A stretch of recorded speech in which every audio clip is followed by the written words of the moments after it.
I was just listening through a teaching series that the St. Paul Center put out. St. Paul Center is a group that was founded by Dr. Scott Hahn and Dr. John Bergsma and the like of them. And they were the St. Paul Institute, St. Paul Center was putting out this thing about St. Mary Magdalene and things I didn't know before. For instance, I never paid attention that the fathers of the church said that there were basically two different anointing scenes. One we hear in Luke is kind of towards the beginning of Jesus' ministry, and then there's one that happens just before Holy Week that we know from the Gospel of John that Mary, the sister of Martha and Lazarus, does just before Jesus comes in his triumphal entry into Jerusalem. And so we see that they actually, the fathers of the church, including some modern scholars like, for instance, Pope Benedict XVI, have said they looked at this and they say, this is the same woman that at first it was scandalized people. And we see Simon the Pharisee, the leper, was scandalized by this. But then, later, what happens? She does it again in preparation for his burial. And they're not as scandalized before, although Judas is like, wait a second, we could have used this flask and sold it and got lots of money for the poor, which really he wanted to line his pockets. But we look and we say, okay, this is an act of love. You know, when Jesus says, Simon, I have something to say to you, he talks about the 500 days' wages versus the 50 that's owed, and he says, which of them will be more thankful? No. Which of them will be more grateful? No. But which of them will love him more? And at the heart of this is all love.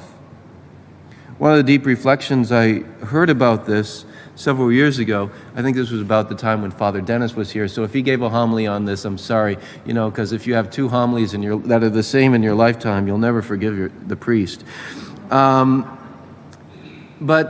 he was saying that in the ancient world, especially the ancient Middle East and Near East, people would actually have what they call these tear jars. And that you'd be able to see someone would cry their tears, collect them in this jar, and then seal them with wax. And so a person could say, looking at the tear jar, these are the tears that I shed when I lost my baby. These are the tears when my son went off to war. These are the tears when my husband died. Those types of things. And you could see each of them being sealed in by wax. And he said, this woman, yes, she anointed his head with ointment, but also, or his feet with ointment, she also bathed them with her tears, not just the tears coming out of her eyes, but she broke open her tear jar. All the sorrows of her life, she now poured out on Jesus' feet because he'd healed her. She didn't need the jar anymore. She was healed of her sorrows. And we look and we say, in our own lives, what are the areas where we continue to hold on to our wounds, our sin, our suffering, our sadness? And we're invited then to pour them down on Jesus' feet. He is the healer. He is the one who wants to come and console our hearts, making us whole. In this act of love where she then dries his feet with her hair, that of course you know that in the ancient Near East and even today so much in certain places, to see a woman's hair in public, that was scandalous. Whoa. Whoa. And who would see a woman's hair after she had come of age? Only her husband.